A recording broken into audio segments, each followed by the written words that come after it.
DC here. So we're talking about the Zwift Academy and how it got me to 5 watts per kilo. We're talking about the road.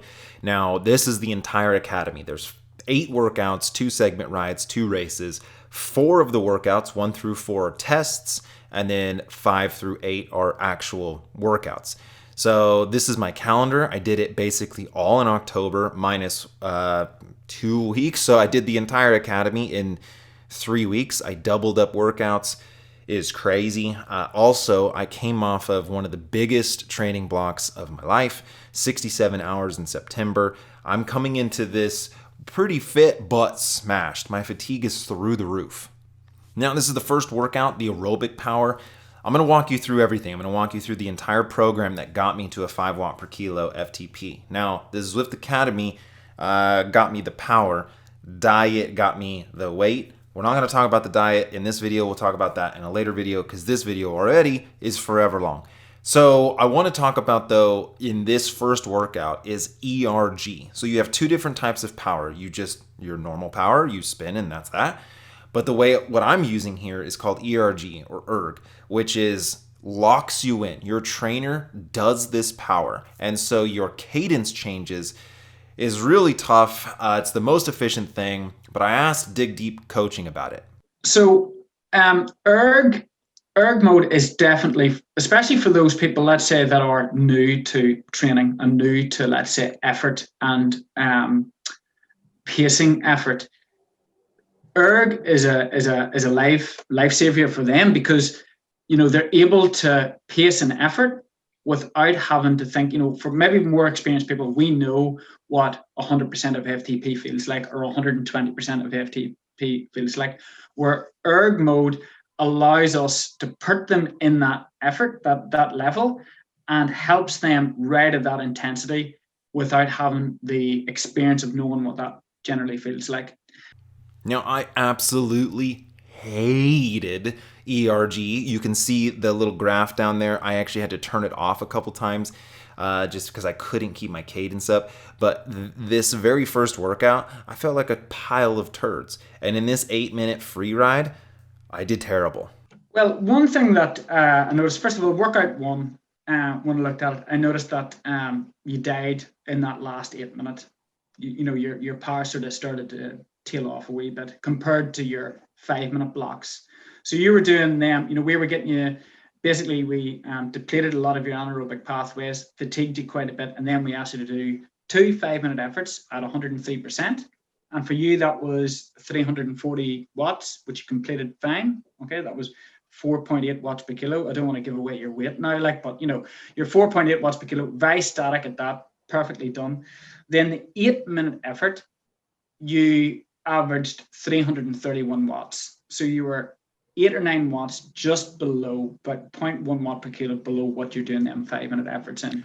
So you can see the whole workout here. Now, again, in September, I did 400 watts for 8 minutes.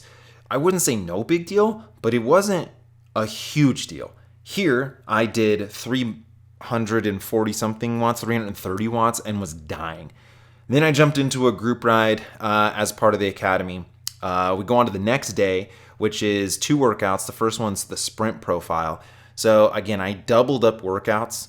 Really not supposed to do that, right? You want a couple days in between these workouts. But my goal was to try to complete this as quickly as possible. So we're doing these sprint efforts. Now again, they lead you into it. They build you up. 10-second seated sprint. So there's these text messages that come up on the screen and it walks you through the workout. And I found a lot of benefit through that because a lot of times I don't know what I'm doing. I don't know why I'm doing it. And so this would, if someone was like, oh, you need to do seated sprints, why? Those are stupid. I don't like them. But this really explained why it was having me do seated sprints before the test. Because you did 3 seated sprints before they actually tested your out-and-out sprint. So I actually found that by doing some seated sprints before my full gas sprint effort, that it actually really helped my sprint. I never trained sprint, hence I suck at it. And so I actually kind of fell in love with sprint training during this whole effort. So then they had you do this, the 10 seconds. I did those a couple times. Then they had you do like the full on, this is it. This is what we're testing you for. You can see that I am just going ham on this thing. And then they had you do a 20-second sprint. So they build you up, they get you primed and ready for your 10-second. Then they have you do a 20-second. Again, these are testing you for the academy. So to find out, where do you stack up in your 10, 20-second sprints against everyone else. Which at the end of the video, I'm going to show you how I stacked up in the whole academy. It's actually really neat. They have today's plan shows you the line of where you are and where everyone else is, or the best in your age or best in Zwift Academy. So, it's actually kind of cool. But okay, so then I do these sprints and I'm just not a good sprinter, so I can't really dump that much energy. So I'm still super fresh, and you can see that I did 700 watts, 750 watts for 20 seconds, which for me isn't terrible. So same day, we actually jump into the third workout, so the VO2 capacity. You can see in the bottom right, this is the entire day to show you that I did do 2 workouts back to back. Now, heads up, don't do this because it didn't give me credit for number 2. You actually have to stop your ride, upload that ride, and then do another. You can't just do another workout inside of this. So I didn't get credit for number 2. I actually had to redo that a day later. But so 4-minute free ride is the test. They're looking at your 4-minute power. Also that you then can be still relevant. So you have this 4-minute full gas as hard as you can go. Then they kind of taper you down, and then you have 4 2-minute efforts, right at a pace just slightly under what you should have been able to do for 4 minutes. Personally, I ended up doing 400 watts for 4 minutes. It isn't exactly what I wanted. I just did 400 watts for 8 minutes like 2 weeks ago, so I was kind of disappointed with that a little bit. But also, indoor power isn't the same. I don't feel exactly the same indoors that I do outdoors. But we did it. I mean, we're getting the workouts done, and that's the main thing. We're not failing the workouts. We're getting them done. So moving on to workout 4, the anaerobic resilience. What a tough one. So you can see down here, this is my power. It was like a 1-minute all-out sprint, and then these little mini sprints is terrible. The amount of high intensity that you're putting out here is a lot. And one of the reasons I think that I built to a 5 watt per kilo FTP was because it came off a month of base and then into this really high intensity program. We've recommended that people space it out over the 8 weeks. And, a lot of the stuff that we've put out and the videos we've put out about the academy and the content that we've put out about the descriptions of the workouts, we've tried to tell people as much as possible to do it in the order which we have set it out at. So, for example, workout 1 to 4 is about testing different energy systems, and workout 5 to 8 is basically training them different energy systems. So trying to do it in that order is quite important. The intensity over all of them is quite high. Obviously, it's different. Different people will feel certain workouts are easier or harder than others. But regardless of the workout, the requirement to be relatively fresh going into them is key. And with that, I would always say a minimum of having 2 easy-ish days prior to it. Certainly 1 easy day before one of the capacity workouts. And the best case scenario is that you have 2 relatively easy days prior to that. So between the workouts, and that I would put the segment rides into that as well, and the races. So you can hear Dig Deep Coaching telling me that doing back-to-back workouts, back-to-back days, not ideal. But again, I'm not going for the contract. I'm using this as a building block, as to get as fit as I possibly can. So I'm not really that worried that potentially some of the markers are going to be low or not have me super competitive. That's not the goal. The goal is to get as fit as I can. So I crush out this workout. You can see how that all came out. And man, as I progressed through this, I started feeling better and better. So now I did my first Zwift race. So you can see in the calendar that I've done 1, 2, 3, 4, 5 workouts. Plus the blue is riding out on the real road, so like 100 miles. Anyway, holy smokes. I spent 4 minutes at 190 beats per minute plus. That is the definition of a poop pants effort. Just the amount of, my heart was exploding the entire time. 4 minutes at 190 or above. That's crazy. I don't think I've ever had it that high. I was live streaming this. If you want to watch the live stream, you can. I get very mad during it because I'm on the rivet the entire time. My heart rate's like 180 plus always. I'm almost getting dropped the entire time. I've got all these people watching me. I don't want to fail, and I do fail. I get dropped, and that was really frustrating. But this is what the academy is for, is to put you on the chopping block and to really push you into those dark places, because that's where you're overreaching and that's where you're making gains. I feel like I'm more of I wouldn't say ultra endurance, but especially if they're going to be a pro, no race is an hour.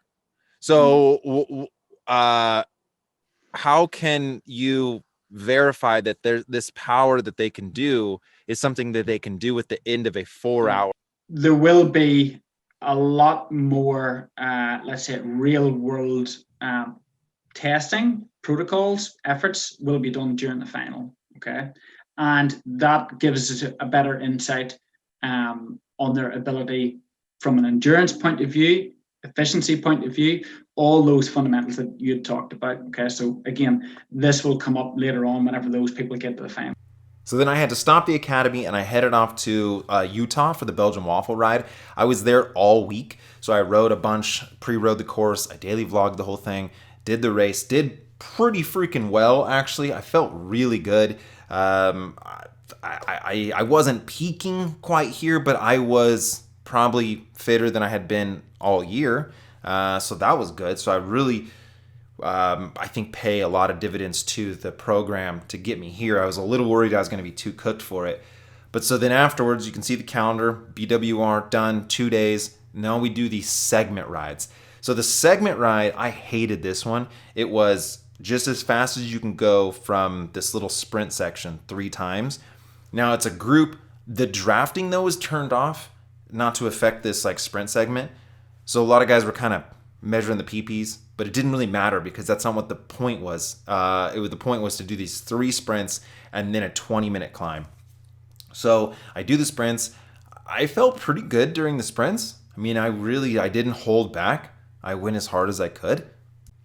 Obviously, everyone sprints way better than I do. It's very rare that I get over 1,000 watts on the trainer, but on the real world, on real road, I could snap 1,000 watts, pretty, I don't say easily, but I could do it often.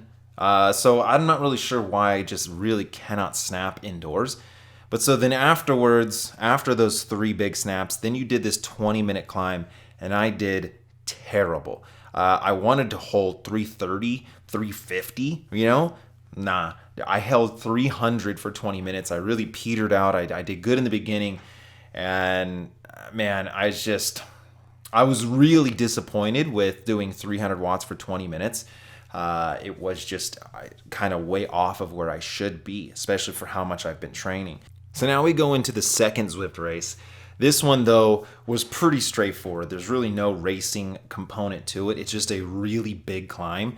And so it's just watt per kilo. Now, I did just do 300 watts for 20 minutes and thought that was terrible. So I don't know what made me think on this one that I was going to go for 300 watts for an hour. But that was the goal. 300 watts for an hour. Don't do huge efforts. Don't sprint. Don't chase guys. Just hold your pace. Hold your watts like around threshold and see if you can pull that all the way out to an hour. What is the best power you can do for an hour? Because that's basically what this race was. I was trying to pace myself as much as possible. Ended up doing pretty well in the second race. I got 10th, which, on such a big, the whole race I think was just over an hour and most of it was on this climb.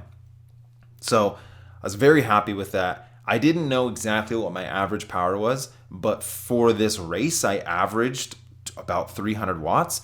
And then once I was done, right, once I was done with the race, I kept going. So 296 watts for just over an hour during this race. And then I kept going. And that's where, man, the gains just started it just started feeling so much different.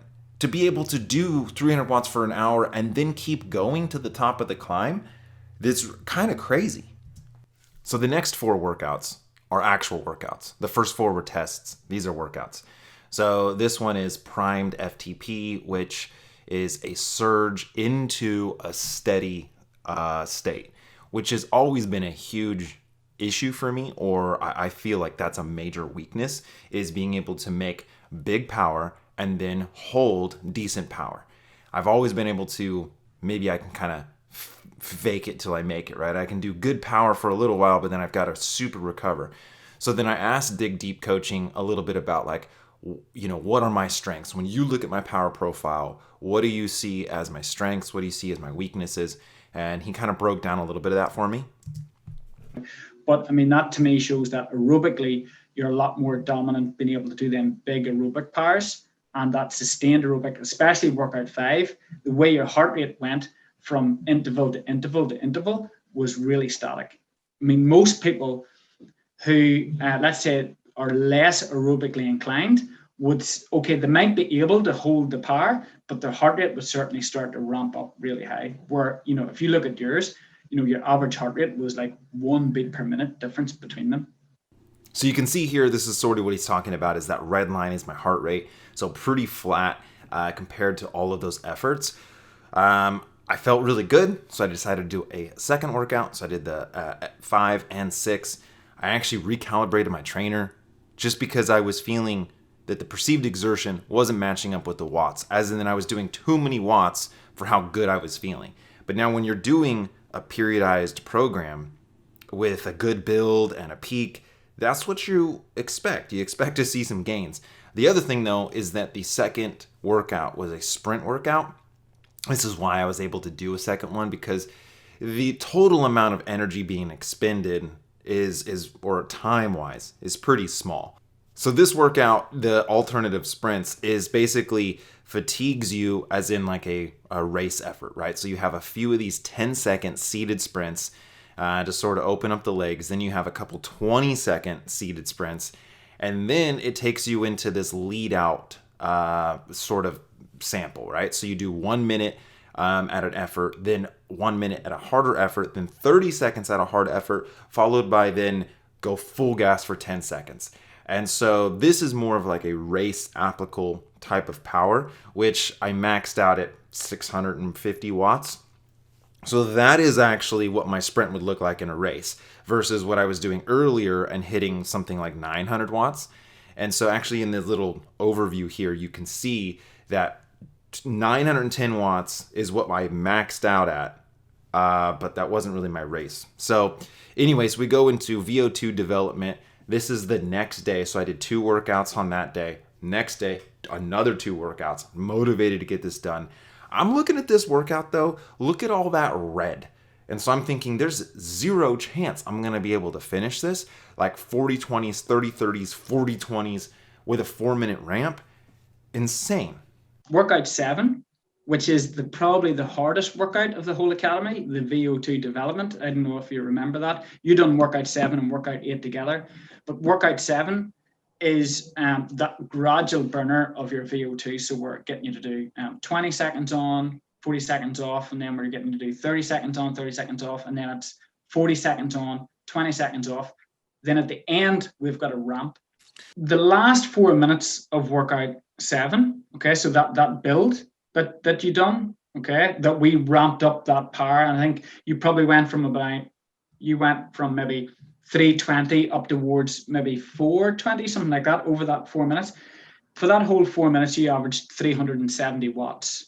Okay, that was after an hour of riding or 50 minutes of hard riding. Okay, and again, if you were, let's say you were more anaerobically dominant, or somebody that had a bigger, let's say, fast twitch muscle fiber, and you have that, let's say, bigger punch from shorter efforts, you would have struggled an awful lot to get through that, and certainly to that ability, and the consistency that you had from all them sets, the 20 seconds, 30 seconds, 40 seconds at the end.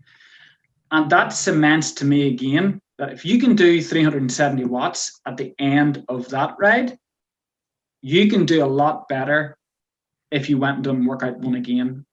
So he had suggested that I redo workout number 1, but I assume that I'm going to get fitter throughout this. So I'm not going to redo workout 1. I want to see the progression. You can, so much red, bro. Really impressed with that personally. So workout number 8, this again is another sprint type workout. You can see, it sort of just walks you through a few of these 30-second sprints, longer sprints, an anaerobic depletion, which just sounds terrible. And then it finishes off with these ramps up, right? 20 seconds, 20 seconds, 20 seconds, just getting harder and harder and harder after you've already been doing some sprints. And I don't train sprint, but I'm realizing that I really should do that more. Again, I asked Dig Deep a little bit about my sprint profile. Which is a good sprint. I mean, you're saying that you don't sprint or you can't sprint, but I mean, for a lot of people, that is well above average sprint. And sprinting, again, we've seen it in your workout 8, where you had that building work, where you've done the sprints and then we're asking you to build at the end of it. You're still going up to, I think, I'll tell you now, you were still going really high, which comes from the strength of your aerobic system. So aerobically, you're very strong, and aerobically, you're still able to hit, peak powers, because those other efforts weren't taking so much out of you. So you're still going up to 600 watts at the end of them sprints. So your very last effort in that workout 8, where you've done all the in-seated sprints, you've done the out-of-seated sprints, then we're doing basically them lead-out sprints where we're fatiguing you prior to giving that full lash at the end. You're still going up to 600 watts, even with lots of fatigue in your legs. So, again, not just having a peak sprint in a fresh state is important, but again, having a good sprint while fatigued, because we know in the real world, as you know, whenever you sprint against all these guys and Zwift, you never sprint fresh.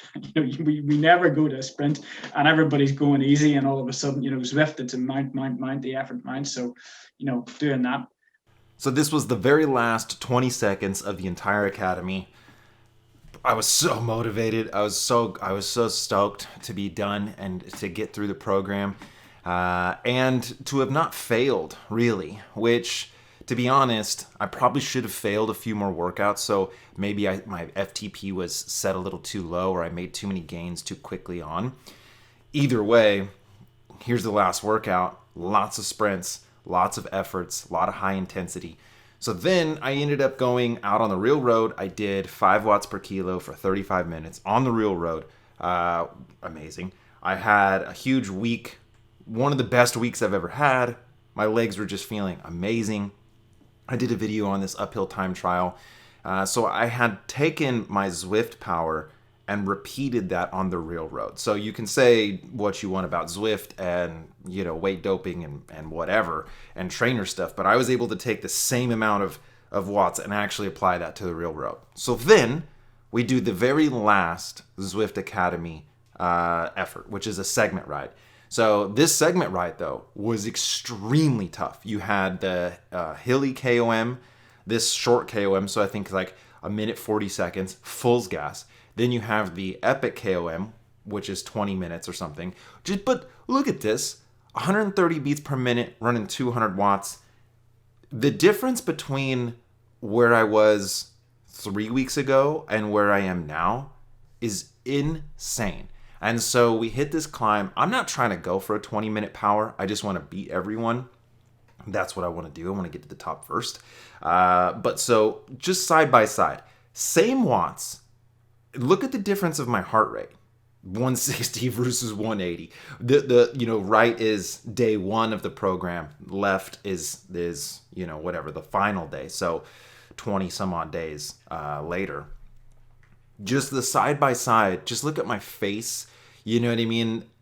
You can see I'm a little bit leaner, but not a whole lot. It's kind of weird, actually, how identical my body is in pedaling right there. But either way, now the goal was not a 20-minute power effort. Like I wasn't doing an FTP test right here. The segment ride is to have you go through these segments as fast as you can. So again, like I said, it was the hilly KOM, then the epic KOM, then the volcano KOM. So this one was extremely difficult.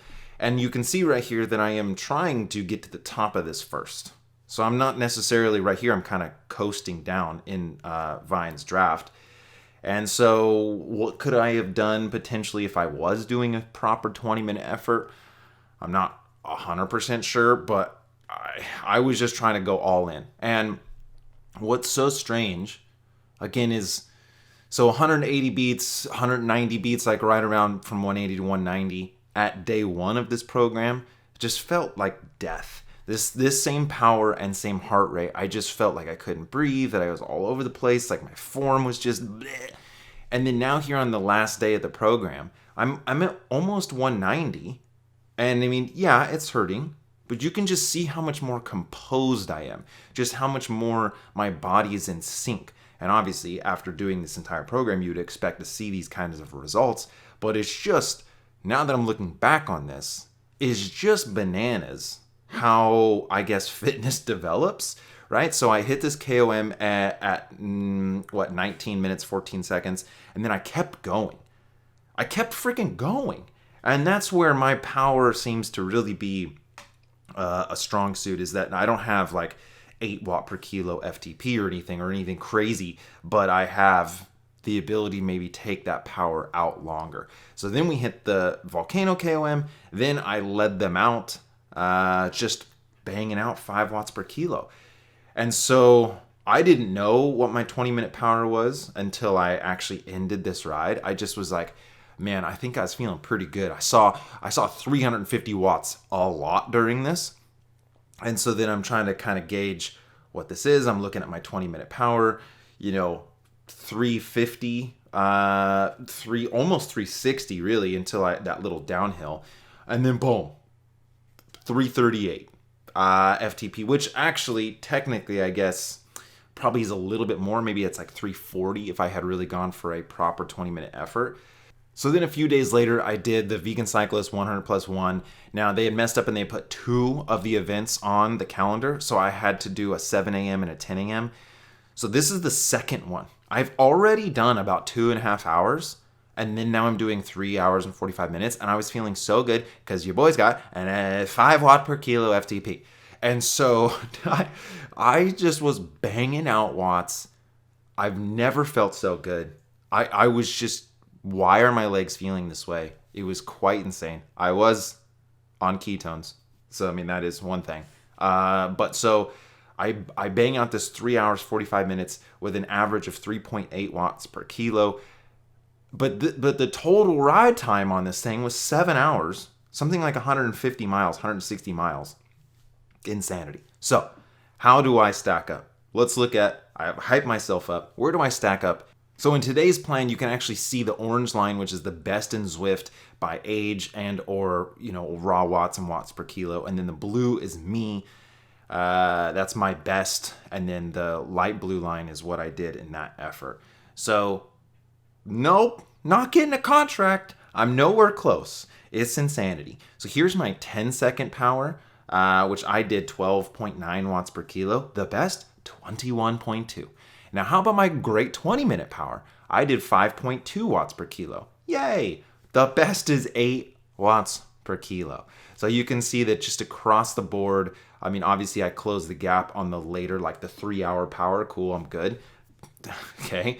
But I'm not getting a contract anytime soon. Doesn't matter though. What I want to show you is the differences between after the entire academy and before. I mean, same, just the side by side. It's just crazy. So if you don't have the money to bring on a coach for $150 a month, or really the commitment to that sort of thing, if you just want to improve your fitness pretty quickly, jumping into the Zwift Academy, it is one, it's controlled, right? So you can control a lot of variables. With ERG mode, there's all the guesswork is out of it. Obviously, you have to have a decent trainer. That is, having a setup for Zwift is expensive.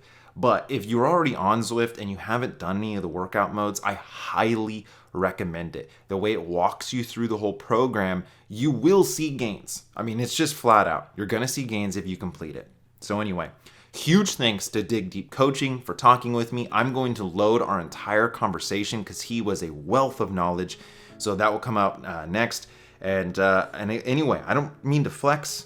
I just wanted to show my progression because I've shown me sucking for so long. And finally, in these last couple months, I seem to have not sucked as bad. Anyway, guys, thank you so much for watching. As always, Vegan Cyclist. Yeah. Probably fresher, better fueled. I would expect you to, looking at everything else, I would expect you to be in around at least 345 to 350 potentially, if you're in a better day on workout 1. And that's something you should probably go and do once you freshen up slightly, and go and try and attempt